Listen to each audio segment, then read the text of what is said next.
Welcome to Sravya's food blogs గురు. వీటిని గుర్తుపట్టినరా? మన దేశవాళీ ఉసిరికాయలు సీజన్ అయిపోయింది కదా అని లాస్ట్ ఒక్కసారి నేను ఉసిరికాయ పచ్చడి చేస్తున్నా.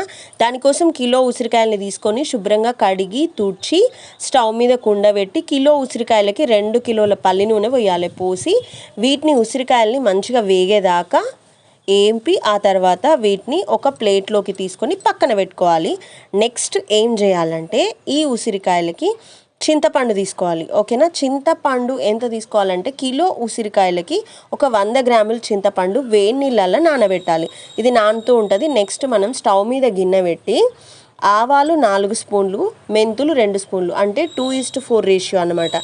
ఈ మెంతులు ఆవాల్ని మంచిగా ఏంపి మిక్సీ జార్లో వేసి మెత్తగా మిక్సీ చేసి పొడి చేసి పక్కన పెట్టుకోవాలి. నెక్స్ట్ మనం ఇందాక నానబెట్టి పెట్టుకున్నాం కదా చింతపండు, దాన్ని కూడా మిక్సీ జార్లో వేసి మెత్తగా పేస్ట్ చేయాలి. ఆ పేస్ట్ని పక్కన పెట్టుకోవాలి. ఇప్పుడు మనం పోపు కోసం స్టవ్ మీద గిన్నె పెట్టి ఆయిల్ పోసి జీలకర్ర, ఆవాలు, ఎండుమిర్చి, కరివేపాకు, ఇంగువ, పసుపు ఇవన్నీ వేసి కలిపి మనం ఇందాక మిక్సీ చేసి పక్కన పెట్టుకున్నాం కదా చింతపండు మిశ్రమం, ఆ మిశ్రమాన్ని కూడా ఇందులో పోసి ఇదంతా మంచిగా ఉడికేదాకా, అంటే చిక్కబడాలన్నమాట, దగ్గరికి కావాలి ఈ మిశ్రమం అంతా. అప్పుడే పచ్చడి మంచిగా టేస్టీగా ఉంటుంది. ఇప్పుడు ఇగో చూసినరా, ఇట్లా ఉడికింది, దగ్గర పడ్డది. ఇట్లా దగ్గర పడ్డాక ఒక్కసారి చూసి కలిపి ఇందులో మనం ఎల్లిపాయలు వేయాలి. ఎల్లిపాయలు కొన్ని పొట్టి తీసి వేయాలి, అట్లనే వేయద్దు అన్నమాట. ఎల్లిపాయలు కూడా వేసి మంచిగా ఒక 2 నిమిషాలు అట్లా కలిపి ఆ తర్వాత ఈ గిన్నెని తీసి పక్కన పెట్టుకోవాలి. ఓకేనా? చూసినరా, ఎల్లిపాయలు ఇట్లా మన ఇష్టం ఉన్నది వేసుకోవచ్చు. ఎల్లిపాయలు వేస్తేనే కదా టేస్ట్ ఉంటుంది.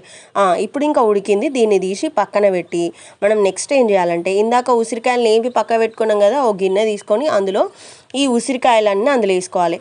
అట్లనే మనం ఇందాక మెంతి పొడి వేపుకున్నాం కదా, ఆ మెంతి ఆవ పొడి ఇందులో వేసి కారం వేయాలి. పచ్చడి కారం వేయాలి మంచిది. ఓకేనా?